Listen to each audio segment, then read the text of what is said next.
Famous. Famous. Bow, bow, bow. Famous. Facebook. Let's go, welcome to the Renewing the Mind podcast. There are 2 times to be great. You feel like it, and when you don't, I'm your host, Pastor Tyler Sanchez. Joined with me from his own house, my dad, Dr. Raul Sanchez. How you doing, Dad? I'm feeling amazing, baby. Back in the day at NDSU, we had a saying, those who stay will play, those who play will be champions. Once a champion, always a champion. Let's go. And there's the ring kiss. On this podcast, we teach you how to flip your mindset by talking through our 3 pillars that we stand on: renew your perspective, move towards uncertainty, and find what's awesome about that in every situation. If you missed last week's episode, or actually a couple weeks ago, we talked about screen time, 1-800-SCREENS OFF, and you can follow and watch that on anywhere you consume podcasts on, or you can check us out on YouTube, the video version, by searching Renewing the Mind podcast on all platforms. We are doing this Facebook Live. We'll get into it in just a moment. If you're watching live, we want you to hop into the comments. Give us some feedback. We'll stop in the middle of it. We got some good comments, and let me pull those up right now. We got Jay Ruby with a "Let's go" all the way from NCU, and so we're ready, man. And so the reason for this is I went on vacation for 2 weeks. Dad went on vacation last week and joined us, and we really just wanted to kind of unplug and not really focus on anything to do with work, podcast, anything like that, and really focus on family time. And we'll get into that in just a moment. But so because of that, we usually film 2 weeks prior, give us a week audio edit, and then a week to video edit, and then post that. But we didn't want to go through that whole process. And so we thought, hey, let's go live. And so if you're watching live, like I said, hop into the comments. If you're watching this back, do us a favor and do the exact same thing. Hop into those comments and talk to us and interact with us on YouTube even. And we'll kind of troll the comments for a while, and we'll go from there. So yeah, we can't share opinions, experiences. We can't share knowledge. We can't jump in with you unless you ask a question. If we don't know, I'll tell you we don't know. Otherwise, let's go. All right. So we got like 12 or 13 people watching. So, I think those are record breaking numbers. And so let's do this. Start, baby. Tyler Mao said Ruby. Tyler Mao is the Sioux City first new youth pastor. So let's go. It's coming. Let's go. Town. I think we're gonna me and him are gonna go disc golf here this week. We'll see. But cool. Yeah. So I got a Watt moment. A segment we have on this show is a Watt moment. What stands for what's awesome about that, WAAT. And my Watt moment leads us right into today's content. So here's back in the end of April, I started a diet and really focusing on my food because working out just wasn't working. I was doing the CrossFit thing, but I wasn't seeing a bunch of weight. And I knocked out the 4 times a week for a while. And then I thought, I've heard everyone say 70% is in the kitchen, 30% is working out. And so I just switched and focused on food and my diet, calories, consumption, all that stuff. So the Watt moment is I went on vacation. You know what I'm saying? When you go on vacation, you kind of try to go all out. And so it's always been a worry of mine. I know my goal used to be like, hey, when I go on vacation, I want to come back and put on like 5 or 6 pounds, because that means you lived it up during vacation. So right. I was a little worried, and obviously I couldn't stick to my diet exactly the way I wanted to. And then, made a couple of decisions, molten lava cake with a scoop of ice cream a couple nights. Yes. Cheesecake with them berries. I was like, cheesecake with them berries. Does this Raymond's ice cream shop in Centerville. If you're shout out to you. You were amazing. Yes. But anyways, so I knew that my calories were going to increase. So then I stepped up my exercise. And from doing that, man, 2 weeks off now and then, sticking to it a little bit and going off, I went down 1 pound. So that's crazy. That's the awesome part about that is that's called the vacay diet. So I'm telling the consciousness to think about what I'm doing and what I'm not eating. And, here's the biggest thing. And if you don't struggle with food and eating, you won't really get this, but it seems like such a huge deal in the moment. And it came to the realization that every meal doesn't have to be like, quote unquote, a food awesome moment, you know? Like I started knowing that, hey, there's a pizza place in Rockford that we always go to. I would love to eat pizza. So then for breakfast and lunch and my snacks, I ate super, super healthy. And this actually goes to my wife. Alicia calls it preparing for the storm. And so if you know that you're going to increase your calories in one meal, then cut back all of that on another meal. And so she'd always be like, hey, tonight we're going to this restaurant, prepare for the storm. So I would have. I got to jump in real quick. But years ago, Alicia asked you a question that we all laugh and die about, right? But she's like, Tyler, why do you straight kill food? Yeah. Remember that? Yeah. And that was her like trying to say something to you without saying something to you, you know? Yeah.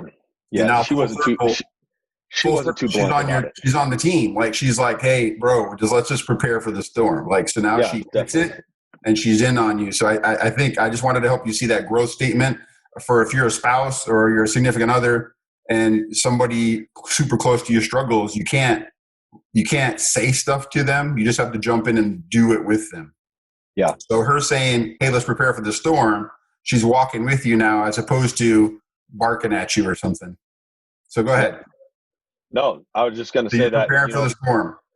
Yeah. So through that, I realized that every meal doesn't have to be, and if you don't struggle with weight or food like that, it's like to normal people, it's like, oh, that's duh, like that. But for someone who struggled with, killing food for so long, it was like, oh, okay. So if I eat good breakfast, healthy, low calorie, I do that for lunch, breakfast, or, and then my snacks, I don't drink calories, all that stuff. I allotted my calories at the end of the day. Plus, if I worked out a little harder that day, now I got a little bit of a buffer that even if I do go off, I'm still back to my normal. So, most of the time I know a couple people in my family, didn't want to point names, maybe put on 4-5 pounds on vacation, and I went down a pound. So that's a what moment for me.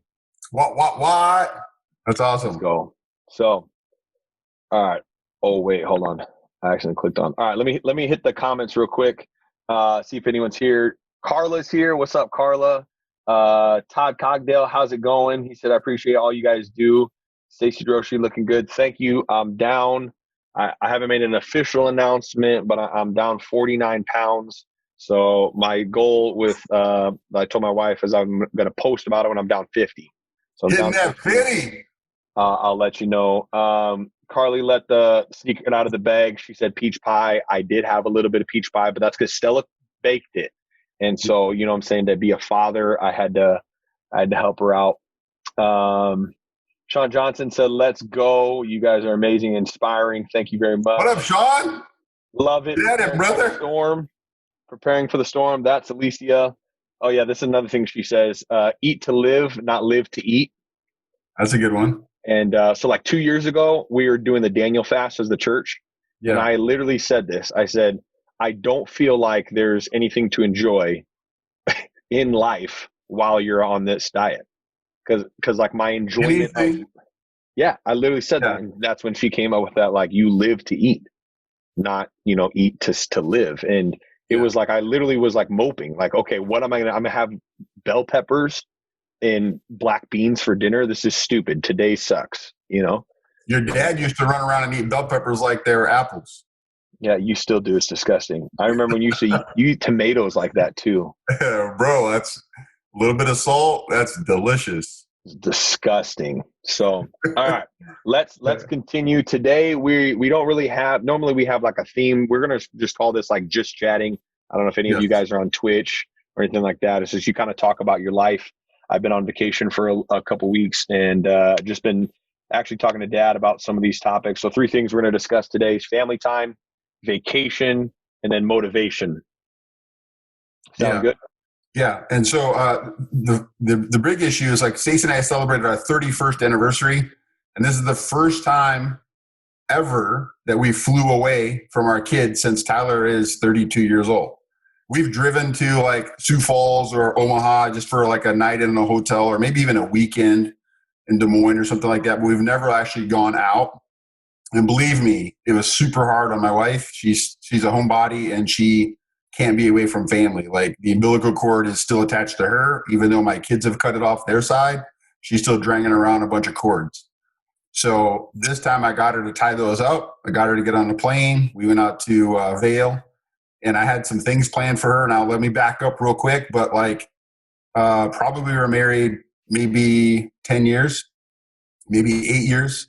And Stacy and I do this thing like on our anniversary, we take turns. So she'll plan 1 year and I have no idea. And then I plan the other year. She has no idea. So we were in Iowa City and I planned this incredible day down Sugar Bottom, which is a great place, a reserve, and Corville Lake, Corville Dam. So we bought some Tivas. We had some picnic. We walked through some rocks. We waded in some streams. We kind of went around. Tyler and I back then would go find geodes. So I took Stacy on it thinking she'd like it. She was miserable. Bugs were all over her. She was literally almost moping, crying. I encouraged her strongly to jump off a cliff with me. We did. And then she had enough. We were going home. I convinced her, like I tricked this guy into letting us borrow the pontoon, but secretly I already called and reserved it and I already paid for it. And I said, hey, we're going to do this little skit. I just walked up and said, hey, my wife's really sad. It's been a terrible day. I've been a bad husband. Can I just take your boat out? And he was like, dude, I could get sued. Like I could get fired. So I kind of bullied him and I got the thing. He's like, dude, just give me the keys. It could be a little baby. And we go out on the water and then I find a cooler and there's all our favorite drinks and there's KFC in there that they had delivered just like 10 minutes before. Perfectly executed. Like, dude, I'm a beast. And then Stacy gets sick on the boat and she starts vomiting. And I'm like, flop.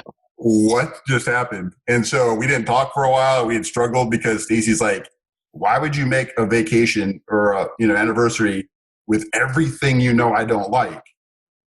And in my head, I'm like, well, you don't like it because you didn't try it. So I'm thinking I can push my wife to try something amazing. Anyways, so now I think that was maybe, let's say, 9th year of marriage, now 31st. We go out to Vail and we just do a couple little hikes and we just take these gondolas up to the top and we just have fun in the trees, whatever. And I get her to do a trail that's rated pretty high.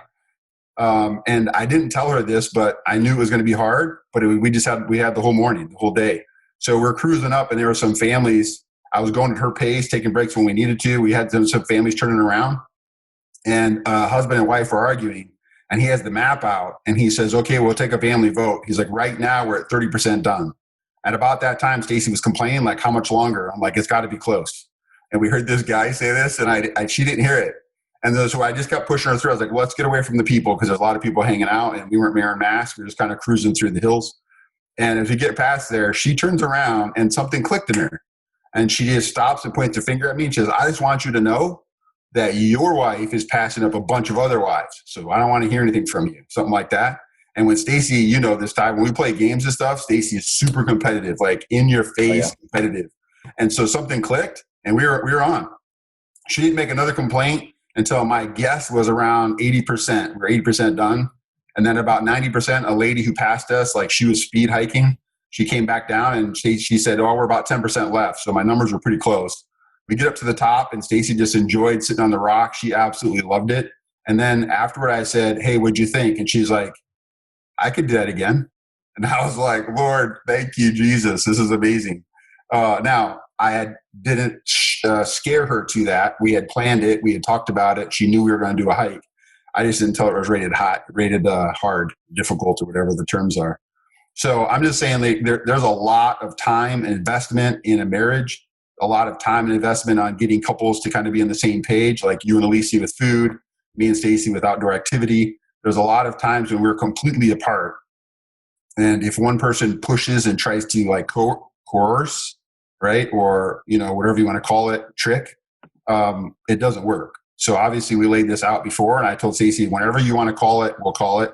There's a lake that goes past that, but I think it's another 30 minutes or something. Somebody said 4 more miles. So I wasn't going to try to push her to the lake, but that's something I wanted to do. So next time I said, let's go to the lake. So that's our little WAP moment about vacation. That's our little WAP moment about family time. Like it takes time and investment and you have to just be in it for the long haul. Like small baby steps gets you to where you're going. Yep. Right. Sweet. That's awesome. Cool. Oh, go ahead. I would say, what about your vacation time? Let's jump in there. Or do you want to start with family time? Let's start with family time, because then that Okay. leads into vacation. So everyone's going back to school, and you're seeing the first day of school pictures going on, and Stella is starting preschool this year, and I'm just having like one of those moments I think all parents go to, is like, dude, how did we get here, and how long, how could it been that fast that my daughter, my firstborn's in preschool. And then so it's just like those moments where I'm sitting back and trying to process, just thinking about how long before she goes to college, and how important it is to invest in their lives now. And so I was just saying all that, and I made some comment to Alicia like, man, when she goes to college, I'm gonna lose it. And then Stella said, Dad, I'm not gonna go to college for a really, really long time. So like she was hearing me even say that stuff. And so then, that just made me think about how me losing this weight, me as a family, we've done so much more than we used to. Like we go to a park probably 2 or 3 times a week and walk a couple miles, or when Stella will ride the bike. You can ask Alicia, I'm sure she'll comment that like I never did that. Like she would beg me, like literally, Tyler, please, the kids want, and I'll be like, nah, my feet hurt, or I'm tired, etc. So just the other day, we were at the park, and I was like, man, this is cool. Like my daughters are loving this. I'm not sweating and dying and breathing heavy, standing in the wood chips of a park. And so I've just been really thinking about investing and doing more memory type stuff. So we just really dived into this vacation and this family time doing that stuff. And they had an awesome time in Rockford with the in-laws. And then we go to the boat, went to Rathbun, Honey Creek Resort, and we rented a boat. And so we just literally didn't do anything. We just went and parked in the middle of the lake and just were jumping off the boat. And Stella was just screaming, having the time of her life. We tied the tube up, and we're just basically coved out. And she just yelled, "This is the best day of my life." Yes. And, that was a moment that I was like, man, this is what it's all about. It's not even about going and doing crazy things, but it's just doing things that your kids love and investing in those moments. And to me, losing this weight, unfortunately, has showed how much more important those moments are, and how I just don't want to go back to missing those moments with my children. And so just kind of wanted to talk about that a little bit. And so one of the keys is this is what gets people hung up all the time. Once they get to their new normal, once they achieve this climb from a valley, they look back and they're so hurt and mad at themselves. They're like, why did I wait so long? Like, I'm an idiot. And that actually is the wrong engine to clean up, because when you fire that engine up, when you wake that baby up, it's going to show you a lot of disappointment, all the things you missed. You'll start to see it. You'll be aware of the things you were not aware of, and it'll hurt you. Now, if you're really good and you can use it as fuel, you can use it as motivation, almost like, your haters are your energy kind of thing, then you can do it. But otherwise, most people can't do that, so don't do it. Instead, focus on this. Like if you go like, man, I wish I would have started, then you stop. Say, hey, we always laugh about this statement. We say, get behind me, Satan. And then look forward and be like, this is what family time really looks like. And we could have sat in the boat and did our own adult stuff and just let the kids jump off and play, but that's not who we are. We take Stella where she's from. Like, okay, she'll climb into the water, but she won't jump. When we take her off the edge, then we take her further. Then before you know it, we're pulling the tube away, and she's earning achievements like to jump further and further. And it's that engine, it's that motivation that makes her say, this is the best day of my life, because she feels amazing. She feels confident. She feels like she just killed something. Like it started. She didn't want to get in the water because she said, do fish live here? And I said, yeah. And then she goes, where do they poop? Yes. And I said, in the water. And then she goes, where does it go? And I said, it sinks to the bottom. And so she was cool when we were in the water in the lake. And then we went to the beach, and then she was walking in, and she goes, it like clicked in her head earlier that I said that the poop sinks. And she goes, so am I stepping on fish poop? Like she just froze. So yeah, I mean, it was all muddy on the bottom. Yeah. And so one thing that was weird is the ladder was broke on the boat we rented. Oh my goodness. My shins, I'm not kidding you, are still bruised. I can't, like, they're still sort of the touch trying to get. So I'm a bigger dude, and getting back up into the boat was It took dad. It took a rope. It took tape grabbing my life jacket, and she like kept wanting me to go back in the water, and so I kept getting like that kept going through my mind though. Like, okay, I could be lazy and sit here, or I could give my daughter what she thinks is going to be the best day of her life and keep jumping in and out. Luckily she had her uncles there, and Terrence and Tave. They swam with her too, but so. And just her seeing you be successful, like when you got up off the top of the seats and you jumped in and splashed everybody in the whole boat, she was dying laughing. And then Valencia tried it, and she was like, "You can't splash like my dad." Like, see, there's a confidence, there's a boost there. Like, I mean, a big body's good for some things. You know what I'm saying? But just the fact that Stella could pick that up as confidence, and we didn't even talk about it, but just see that, and that's why you have to go, so she can see you go, and then she builds confidence off of you. Yep. Yeah. Next thing, vacation. So here's what I really want to talk about it. And, a lot of these things just kind of hit me through this week, and just kind of talking about it and having you kind of get into maybe the brain side of it. And I'm sure you guys listening can say or probably relate to this, that on vacation or anytime I can like get away from the mundane routine of life, that I'm just we all feel like we're kind of in. There's like a clarity that happens, or like a mind shift, like a kind of like a freedom you feel, that when I check out, my mind is free to think about things that I haven't thought about for a long time. And sometimes that's really good, and sometimes it kind of gets me down a path that's like, man, it leads to change. And so this one was a both. There's things that I saw that, like you said, I was like, man, I kind of got a little sad that I wasted so many years being so big. And I'm still have a long ways to go. But then the other side of it, like I was thinking of things and dreaming and praying and planning, and my exercise stepped up because you're freed to do some of that stuff. So I went on a walk almost every single day. So what happens when we get out of that routine that allows our brain to kind of, I don't know if it's even a real thing, but get freedom? It's an absolutely real thing. So like when you get up and you do your exact same thing, we call it the rat race, right?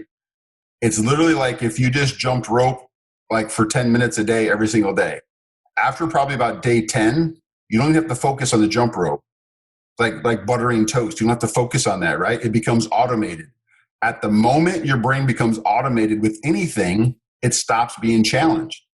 So when you're in automation day, every day, day in, day out, you don't think.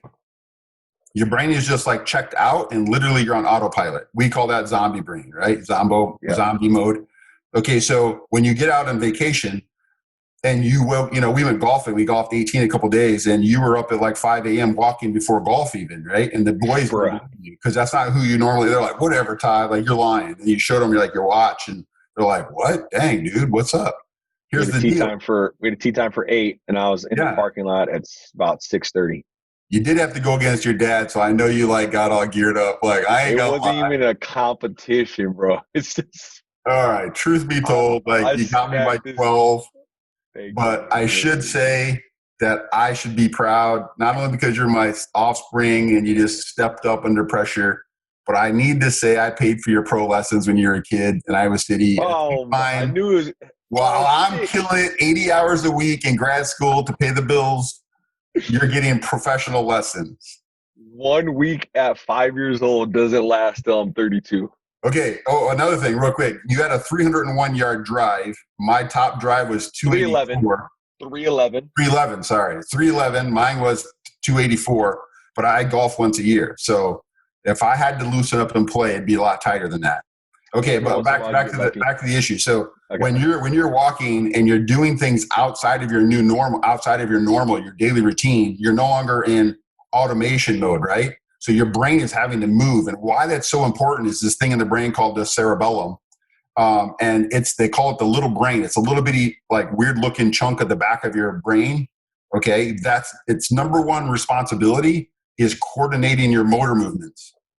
It has to help you with balance and coordination. So anytime you're running or jogging, or like I started a new routine, I just did day 8 today. Like that's all new to me just because like my routines were getting old, and it sucks. It's hard. I sweat like crazy and soak through 2 shirts and they're all basic stuff, basic moves, but to put them in a different order, your brain can't stay automated. It has to think and do and burn. When those things are happening, your brain's burning a new pathway, and it opens up all this energy because you see things that you didn't see before. So our first step on renewing the mind is that we renew your perspective. So when you look at the same problem from a different angle, you've renewed your perspective. So you're looking at the same stuff, but you see it differently now because you're moving. And as you're moving, your body is making new segues into the problem, and you see it differently. And you're like, dude, I can attack this. Right? Yeah. And that was fun, man. That was absolutely fun. Yeah. So that's the movement side of why we get more clarity on vacation or even taking time off. So when we went to Vail, we sat up at the tree at 10,500 feet. And we could still walk this path, but I said to Stacy, I was like, one of the things I want to do with you is I want to try to get you to just to have a few minutes of mindfulness. If you know my wife, her thoughts go like literally 1,000 thoughts per second. Most of us go seven thoughts per second. 10,000 thoughts per second. Yeah, most of us go 7 thoughts per second. Okay, Stacy goes like 700 thoughts per second. 700,000 thoughts. So we're under this tree at 10,500 feet on the back of this hill. And people are jogging and running and mountain biking and whatever. And we're just sitting here. I'm just like, try not to focus too much on anything else. Just let it sit. I'm like, and I tried to do this for 3 minutes, set our timer. And I was like, I just want you to breathe. And I want you just to let go of your thoughts, to see if you can let go of your thoughts. And I didn't give her any training. I just wanted to see what happens. So basically I'm against this tree and I could let go because I know how to do this. But just for you guys listening, mindfulness is the ability to step back from your train of thought. So I want you to think about for a minute, your thoughts are like a flowing river. Okay. And every time you look at it, like you catch, let's say a rock, no, that would sink. You catch a tree branch, and it's floating down the river. And once your eyes catch it and it pulls you away, see, if I'm following this with my eyes inside my head, it takes me away from my reality. So this negative thought, like I could get sick from COVID and die, that thing will take me out of my present moment and my reality. And now this is my reality. So I'm not in the moment, I'm carried away. So think about this as a river with current is going to carry you away from the present moment. That's why mindfulness is so important. So in the middle of this 10,500 feet, I want to be with my wife. So I'm holding her hand and we're just relaxing and breathing. I'm just like, in your nose, out your mouth, in your nose, out your mouth. And we're going to do this. And I just was just chanting this, in your nose, out your mouth, in your nose, out your mouth. Just getting her to relax. At the very end, or, alarm goes off. I'm like, okay, tell me what happened. And she goes, I thought, what if we moved to Colorado? I thought, what if we bought a timeshare? I thought, would the kids love it as much as I'm loving this right now? Like I thought, and she just like, boom, boom, boom, boom, boom, boom. 33 thoughts later, I was like, wow, like you couldn't stop any of them. She was like, they just flew. See, and the idea is like they're coming down the river, and each one she catches and takes her away for a minute. That triggers another thought. She catches it and it takes her away, and she's in this moment. So right away, I started thinking like, my butt hurts. I'm on a rock. I hope I don't get like ticks down my back. Like those things came, and I just let them go. And then a few more came, let them go. And I looked up to the trees and I started breathing. And all of a sudden I had this picture of an eagle, and I'm flying above the trees, and I'm just hovering around, just looking, and I'm trying to third person, like glance down on us. And like, look at this amazing moment. Like, look at how gorgeous your wife is. And just inside my head. And I'm just in this moment. Like people are hustling, bustling, even up here. Like they got mountain bikes and they got agendas and they got things they want to accomplish. And they're, and like, we're just chilling and just soaking in this moment. And it takes a lot of time to do that. But it's not true that you should stop all your thoughts. Like those are monks who do decades of this work. What we're trying to do is just disengage from that engine. Just like we're talking about automated behavior, we're talking now about automated thought life. So if we can get rid of that automated thought life and just disconnect, and we just watch all those thoughts fly, all of a sudden you can get above those thoughts, and you can watch me in third person. And I'm looking down at me, and I'm looking down at Stacy, and I was just like, that moment was so good. Like I literally was trying to not cry. And then after he got done, Stacy looks at me and she was like, you really love this stuff, don't you? She was obviously ready to move on. And I'm like, dude, we could sit here for 3 hours. Yeah. It was just an amazing time. But that whole concept of renewing your mind, literally, physically, is achievable for every one of you. Yeah, and that's the biggest takeaway I had was, first of all, every time I think about vacations, I always go, me and Lisa do this. We go, oh man, we need a vacation. Oh, we can't afford going to the Bahamas. We can't go to Bora Bora, and we can't take a cruise. So what now? then really this vacation that we took, in quotes, we went to the in-laws and stayed a week there. And then we found, shout out to Josh Potter, Honey Creek Resort in Rathbun, Iowa was running a $99 room sale that included the resort activities, which were all the stuff that we did. And so it really was a cheap vacation. But more importantly, what I told Alicia was like, okay, so this is cool that I did this and kind of got mental clarity for a week or two. Yeah. But how do I come back to regular life? Because I can't wait for another year before I can get another week of mental clarity, you know? And so I hate to say it, but, you know, one of the bigger things I found out was, you know, my morning routine. And, you know, I don't want to like, you know, say you were right or anything, but I did find that my morning routine, when I can put into place some of those things I did on vacation in my morning routine before the craziness of my day starts, it's been amazing. Step back, before we went on vacation, I preached a message out of Jonah and felt like God really convicted me to give up my Xbox. So if I could turn my camera where my beautiful Xbox used to sit, it's empty. Your baby. It's gone. Yeah. I sold it.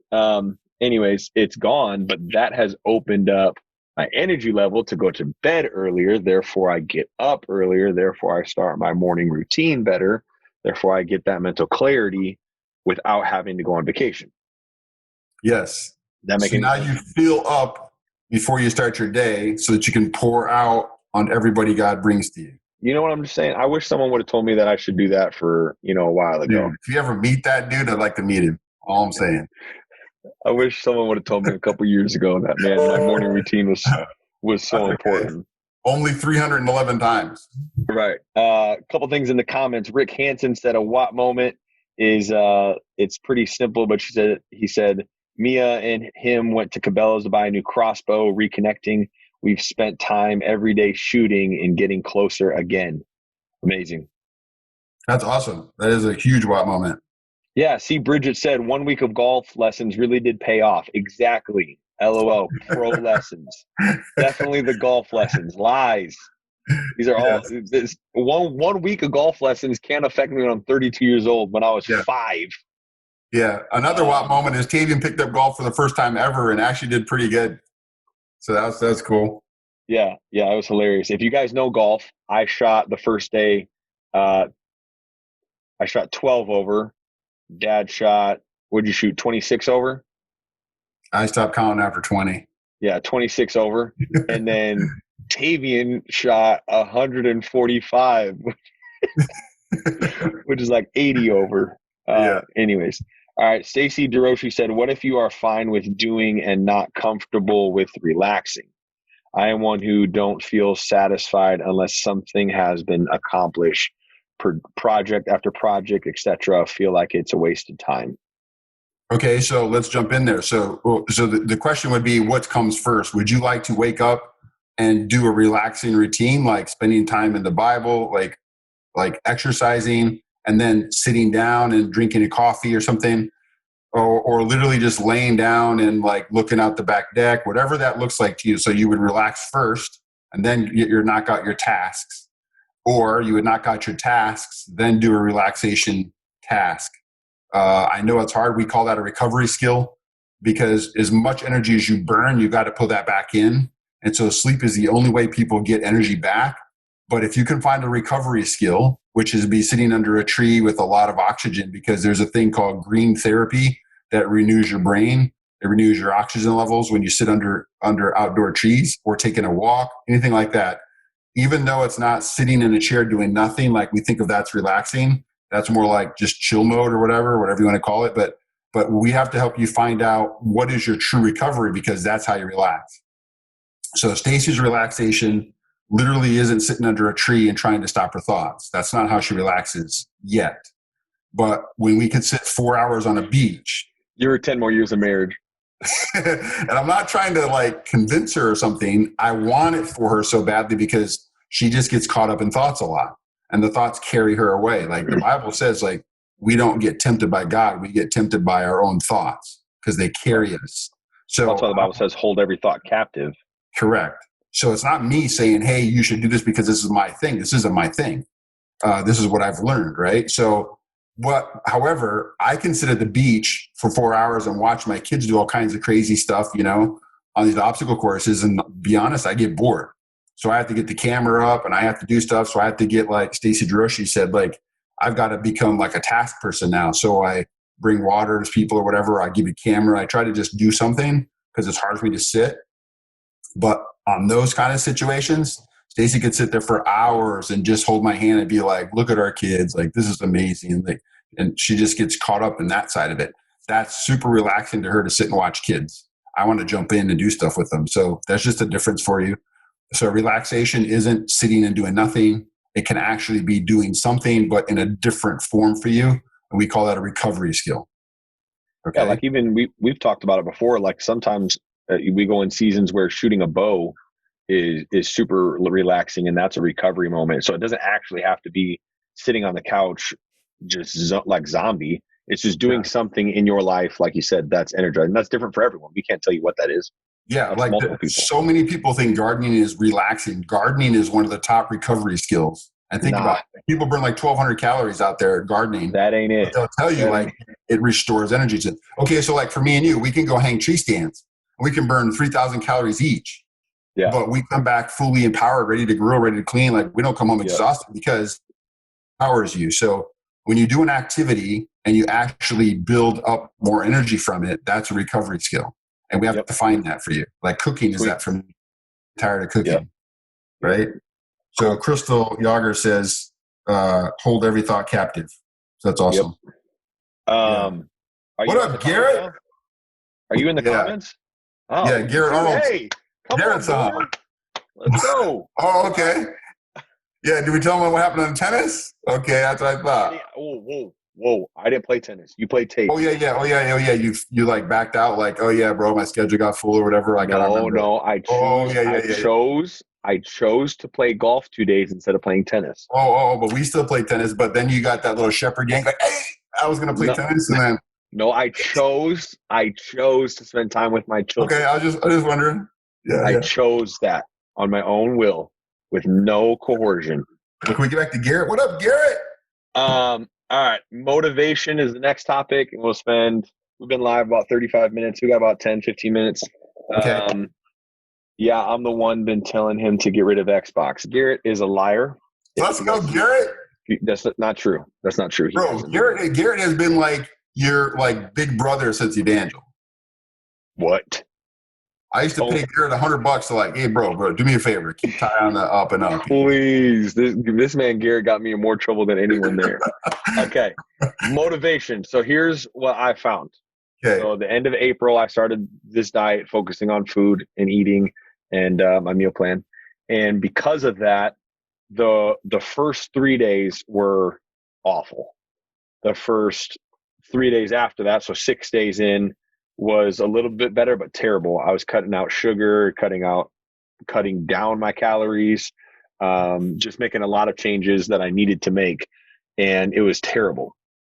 Day 7, even 8, 9 was a little better, but day like 10 to 11 is when I started to get that energy from kind of, that detox that your body goes through.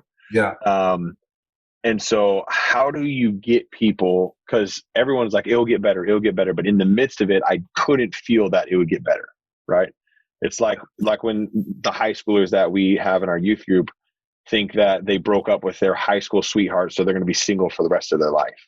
In those moments where we have that, it's hard to pull out and see that 10,000 foot view and realize that it's really not that, but right now it feels like it's that. So how do you get people to start to get through that? Because now, going back to my WOT moment, I had to go off my diet just because I couldn't have, in the hotel, have grilled chicken and veggies and all the stuff I eat and shrimp. So I had to go off it a little bit. But then yesterday, I just felt back to kind of the way I was feeling before the diet. And so I told Alicia, like, yo, I'm starting back on it tomorrow. Like, I can't do this anymore. And normally it would be like, 4, 5, 6, 7 days removed. And Alicia would be like, so, You're going to get back onto the routine you were doing. She always used to say that for our almost 9 years of marriage, that I do really good until I fall off and then I can't get back on. And so for me to get back on and choose to get back on, and not only choose to, but want to get back on the diet, how do you get people through that tough week or 2 weeks that do feel like the world is ending? And whatever you're trying to change, smoking, drinking, exercise. I mean, it doesn't have to be food. It can be literally changing any morning routines. How do you get people to fight through that week or two that's terrible? So I would say this, like everybody hinges on the concept of motivation. Like I have to find motivation. I have to find motivation. That's like saying I have to find the wind. It'll come and it'll flow and it'll go. Motivation is 100% emotional. You can listen to a song, you can watch a Rocky movie, you can do whatever, and you're on fire. But you can't carry that for 2 or 3 days because you listen to the same song, you watch the same movie, it loses its luster. So motivation drops. So motivation is there to push you enough energy to get you moving to where then you can hook in. Like it's almost like a baton. Like I have to speed up to reach to you to get the baton. And from motivation, we move into momentum. And momentum, which is a daily routine, is what keeps you there. Momentum doesn't get you started, right? Motivation gets you started. It's just like throwing light and fluid on a fire. Poof, that's motivation, but that fades quick. You got to throw a log in there. Okay, now that's the momentum, and the momentum comes from the day. So this is why I always say win the day, right? Like today, I could have had a perfect excuse. I get home at 6:30. We eat some tacos. I have to work out. We have this podcast where we just decided, like, just do it live, right? Because we were on vacation. So I still had to do, a 45-minute workout. And you know me, I sweat for 2 hours. So I had one taco, hurry up and started working out, like burping up beans and salsa. I could think of nothing worse than eating tacos and then working out. Yeah, I know. There's no excuses, right? There's two times for excuses. Never and when you're dead. So like they can't what I can't be up here and be like, oh yeah, I called it off because we got live. Everything's changed up. There's no excuses. It's just like you still got to nail it. Because today, guess what? I won the day. Yep. Now that puts me in a position of momentum for tomorrow. And tomorrow I'll win the day, and then the day, and then the day, and then before you know it, like, dude, you're this machine. Everybody's like, dude, how do you do it? Like, I just do it every day. People are like, I can't do that. Yeah, the thing that I tell people, because people have been asking just a little bit about what I've been doing and how I did it, and how I'm continuing to. One thing I always tell people is like, dude, you've placed a system in your life. You've created a system in place for years. In my case, I really fell off my diet about 19, 20 years old. So about 10 years, 11 years. And so it's like, why would I think that it's stupid for me to think that in a week or two, I could just undo the system that I've built in place for 10 years. Correct. And so it comes back to that winning the day was huge for me to know that, okay, today I accomplished what I needed to accomplish with my diet. Yeah. Don't think about, because what I did is like, okay, but in 2 weeks, I know I have a pizza party for the youth group, or in 3 weeks, I know that I have a graduation and then I start just going, how am I going to accomplish? How am I going to do that? But if I can just win today and not focus on all of that, it's so much better. The other thing that I really noticed helped me is self-talk. And I know everyone says this, but yes. I switched the week going into starting my diet, because I always like to start stuff on Mondays. So the week going into I started saying like, dude, Alicia, I don't know if I can do this, or like, man, I hope I can do this. And she was like, stop saying that. She was like, stop saying you hope you're going to, And so those 3 or 4 days going into, I literally started saying and switching that simple decision.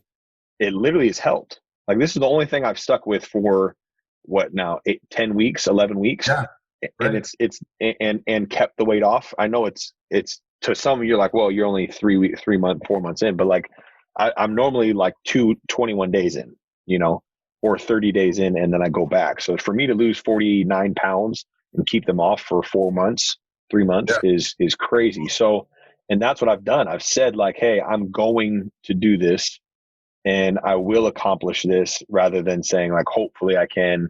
So what is that simple decision? What does that do in our minds? That actually unleashes you. So we call that an anchor. So like, So like, okay, I'm going to jump on this diet, but in 3 weeks we have this youth party and it's all night pizza. Like, I'm not going to sit there and not eat pizza. So that anchors you. Like, I'm going to go hard for 3 weeks, right? But then I'm just going to fall. That's an anchor. So right, what you're doing now is you're mentally removing those anchors. Like, I'm going to win today. I'm going to win today. When I get to 3 weeks, I'll deal with that later. But right now, today. And then if you got up on that day, 3 weeks from today, and you killed your morning routine, when you're going to get to that pizza, you're going to look at it and you're going to be like, dude, that ain't worth me falling off tomorrow. So then you do what I do. You take a knife and take off all the good stuff and just leave the dough and just eat some cheese and some sausage. Like, okay, I had a little bit of it, right? Or really, honestly, sometimes I'll cut off the crust, eat the crust, and then wrap that around cheese like a little bitty burrito. Like, have a little bit and then walk away. Yep. And that's what you're learning. You're learning, like, I can have a pizza or two, not have to have a stack of 10.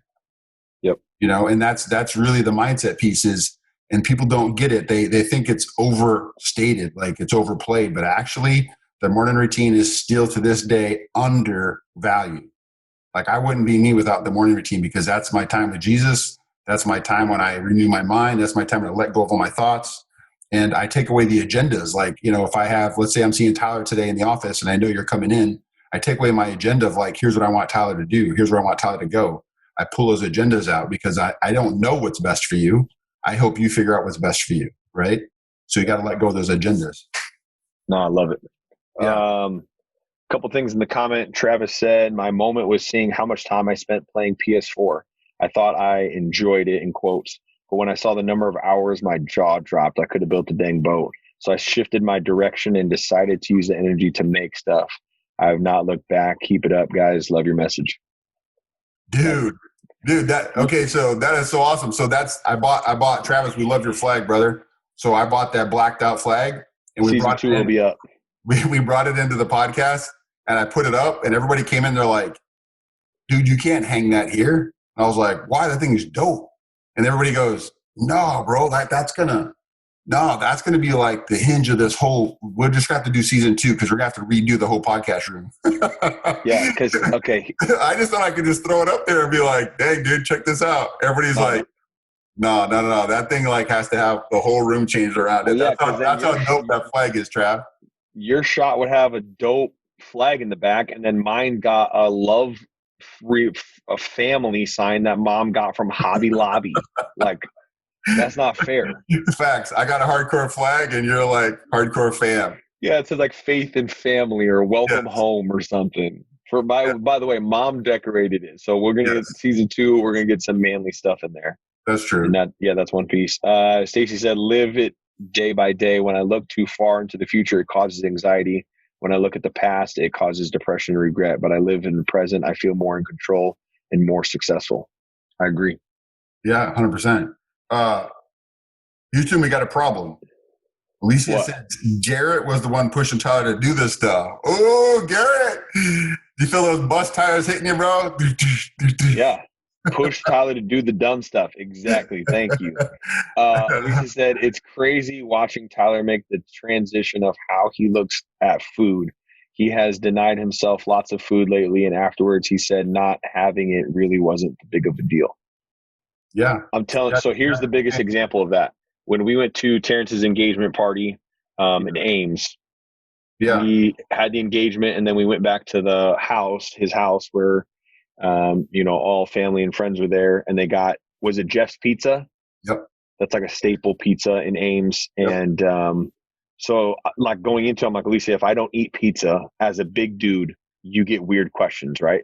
Like, what are you, sick? Why aren't you killing pizza? How many do you want? 7?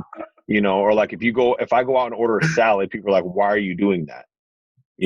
It's like, it's a weird, like, it's just a conversation. It's not fun to have. And so I was like, Lisa, what am I going to do? And she was like, well, let's stop and get you cauliflower pizza. I'm like, okay. So the big dude's not going to have Jeff's Pizza, and we're going to put it this little dainty cauliflower pizza. I'm going to eat this veggie. I was like, people are going to look at me, and then people are going to ask weird questions. She's like, it's not even a big deal. She's like, you're making this a huge deal. Yeah. And like in my mind, being a person who struggles with food, it was like, no, it's going to ruin the night. Like, people are going to point fingers. Terrence is going to be in bed. Like, everything's going to be awkward about it. Yeah. So we get there. I put my pizza in. No one asks a question. I eat my pizza. Y'all eat your pizza. 20 minutes go by. Pizza's away. And the night continues. and it wasn't even an issue. It's like, how stupid do I think, like that thought is just so dumb, that me eating healthy to better my life is hinged on what I think other people are thinking, which they're really even not. And Correct. even if they are, who cares? Because the question in the conversation should say, hey, why are you eating that? Well, I'm big and I need to lose weight. Yeah. So I'm trying to be a better me. And if you're going to make fun of that, then you don't really belong in my life anyways. Yeah. So do you see the anchor? The anchor is all the people are going to make me do this, or all the people are going to make me feel weird. And so that tells me a little piece, a little hint into the mindset of like, big dudes do this. Well, I'm a big dude, so I do this, right? So if that I go out and order a salad, people keeps you look at me trapped. weird. Yeah. Yeah, it's wild. Last piece, one of the things that's kept me in the motivation in this show is picturing the new me. So the coolest part about this whole vacation was I'm now down into 2X shirts. So I started at 4 or 5X, and Yeah. I'm down to 2X. And so 2X, if you're a big person, is carried. That's the biggest size that's carried at any store, is 2X. And so, dude, I went a little crazy. I've been saving up my money, sold my Xbox and my bike, and so I had a little bit of spending cash. And so, dude, I bought a couple Nike polos. I bought a couple T-shirts. I caught a couple other polos. So it was a moment in my life where it was motivating, because that was the first goal. If you go back to the like one of our first or second podcasts, the fail of 2020, I failed 2020. Yeah. You asked me that question, well, what could you do? Remember? Yeah. And I said, well, I could go shopping at normal stores and not have to go into the big and tall section. Yeah. So for me to be able to do that, it was like, man, what I've been picturing for the last 8 to 10 weeks, I'm now accomplishing it. Dude, we didn't even talk about this, but you're going to be 50 pounds lighter in the tree stand. And when we were at Shields, I promise you, I was going to tell you this. I just forgot. I just remembered. When we were at Shields getting our gear tags, and you're trying on the new, kind of the Under Armour gear or whatever it was, Shields gear. Sitka. Sitka gear. And you're trying on these vests, okay? And you put on the 3X just because that's what you do. And then you put on the other piece is kind of what you do. And I was like, well, if you're going to put clothes under it, then maybe. But if you're going to wear it, you had this drive on you like a little kid to, just the 2X is going to work. And then all of a sudden you put that 2X on and you lit up. You're like, bro, this feels legit, bro. And I literally, that feeling for me was like literally taking you shopping, like as a little kid, you find the right shoes and you're like, dude, these cleats are going to make me all state. Like that thing just happened. Like, yeah, I'm feeling this 2X jacket. Like, I'm going to drop a big buck this year. Monster buck coming in soon.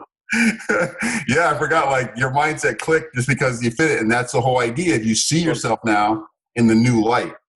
Yeah, so because the your last old 3 mindset years will still catch up to you. And you have to, like, not today, Satan. And you got to keep focusing on that new mindset. And putting that 2X on and zipping it up and it fit is nice.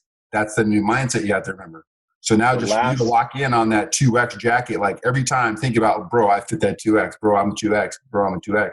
So here's the crazy thing is like, it's not even a question for me. Like for me to eat healthy today, it's not even an issue. It's like, dude, I'm wanting to. It's like it's completely switched from like, oh, I have to like, I don't even want to eat bad. Yeah. Because of that. Like I used to have to go to the store. I'd find the jacket, ask Alicia. I would have her hold the tag. I would take a picture of it. Then I would come home, go on Google, type in the code, and then type in 4 or 5X.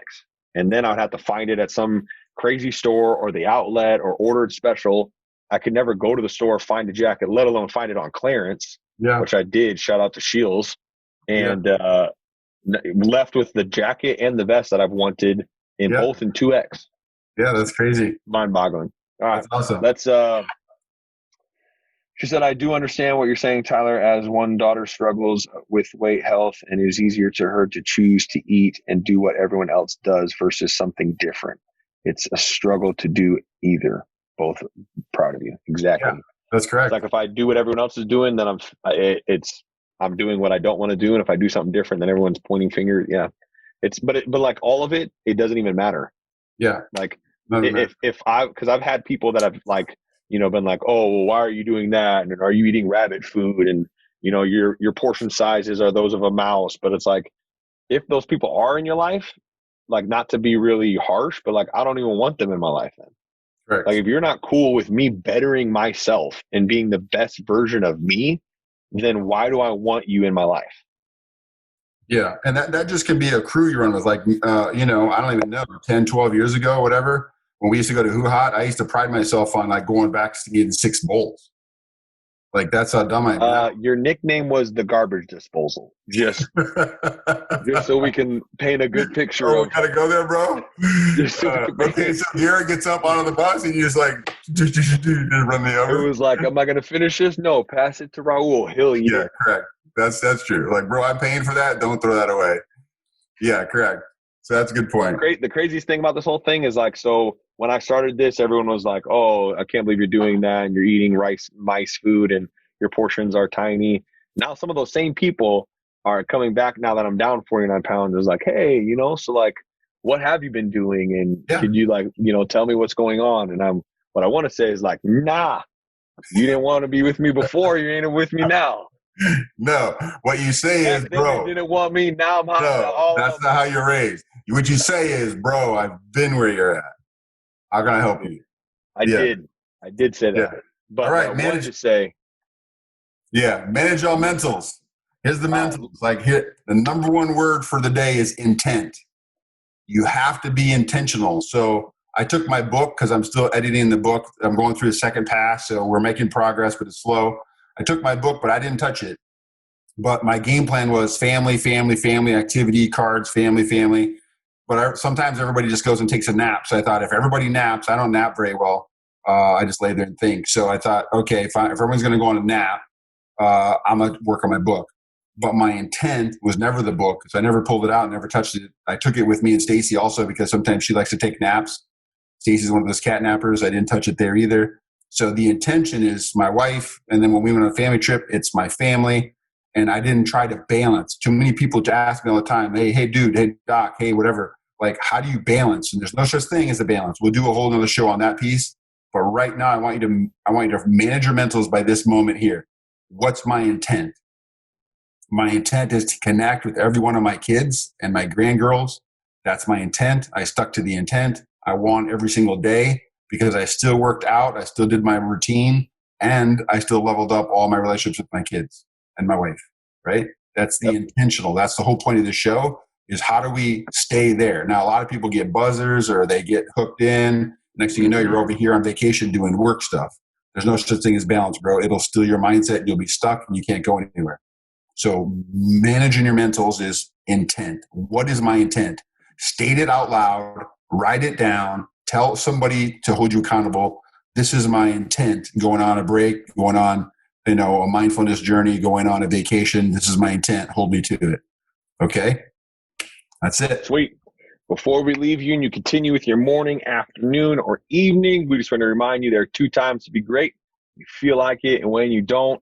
Next week, we won't be live. We're going to do the studio record, and we're going to talk about resilient kids, pick that back up, go over bedtime routine. I know that's a huge issue and a struggle constantly for us with having young kids. What does that? Yeah, what does that look like? Kids going back to school. How do you start working on, that bedtime routine? Also, if you're watching this, obviously you follow us on Facebook, but, give us a share these comments or these live videos or any other posts we have so we can get more people out. Maybe send us them an invite for people to come like our page. Also follow us on Instagram. Obviously, all of our stuff on across social media, all the platforms, Renewing the Mind podcast. And like always, if anything spoke to you, hit the comments on YouTube or here on Facebook. If you're watching on YouTube, the replay of this, gives a thumbs up and subscribe to the channel and then ring that bell. That way you get notified anytime we drop a new video. We love you. Go renew your perspective, move towards uncertainty, and find what's awesome about that. Every situation. We love you. Amen. Peace. I had to realize what's inside of me. For all of the people that lied to me. For all of the people that said I would fall off. Oh, boy, what a time to be alive. I wrote this for everyone, feel like they counted out. You need to look in the mirror and tell yourself it's time to be who I am now. Greatness.